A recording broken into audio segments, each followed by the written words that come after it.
ఇది చెప్పలేని దారుణం. కనీసం చదవలేని ఘోరం.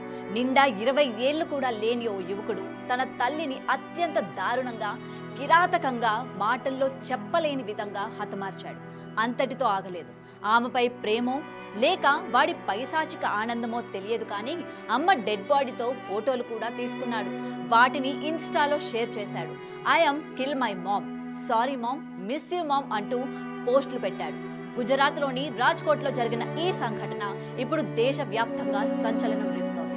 ఓ కొడుకు తన తల్లిని ఇంత క్రూరంగా హత్య చేయడానికి, ఇంతటి ఘోరమైన పనికి ఒడిగట్టడం వెనుక పెద్ద స్టోరీనే ఉంది.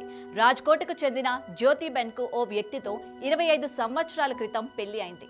భర్తతో వచ్చిన విభేదాల కారణంగా ఆమె 20 సంవత్సరాలుగా పెద్ద కుమారుడు నీలేష్తో కలిసి ఉంటోంది. 2 రోజుల క్రితం తల్లి కొడుకుకు మధ్య గొడవ జరిగింది.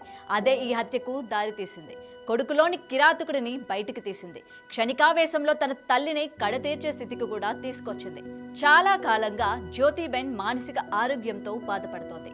మానసిక వైద్యుల దగ్గర ఆమె చికిత్స కూడా తీసుకుంటోంది. జ్యోతిబెన్ తరచూ కుమారుడు నీలేష్తో గొడవ పడేది. వారి మధ్య తరచూ భౌతిక దాడులు కూడా జరిగేవి. గత నెల రోజులుగా ఆమె మందులు వాడడం మానేయడంతో ఆమె పరిస్థితి మరింత దిగజారింది.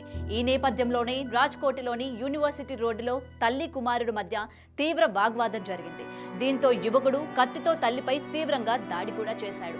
ఆమె అడ్డుకొని అతనిని దగ్గర నుంచి కత్తి లాక్కుంది.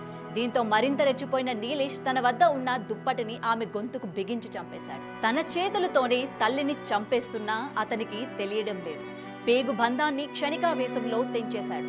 అంతటితో ఆగలేదు. తల్లిని చంపేసి ఆమె మృతదేహంతో ఫోటోలు కూడా దిగాడు. వాటిని ఇన్స్టాగ్రామ్ పోస్టులు చేశాడు.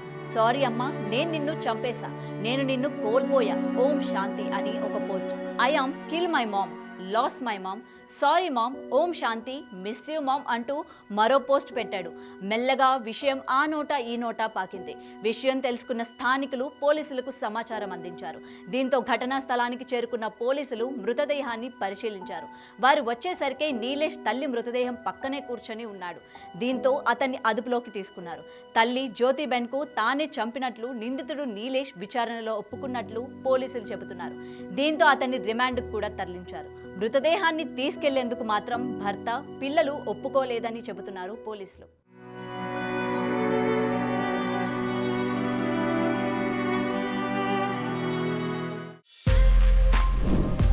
For more videos like this, subscribe Big TV channel.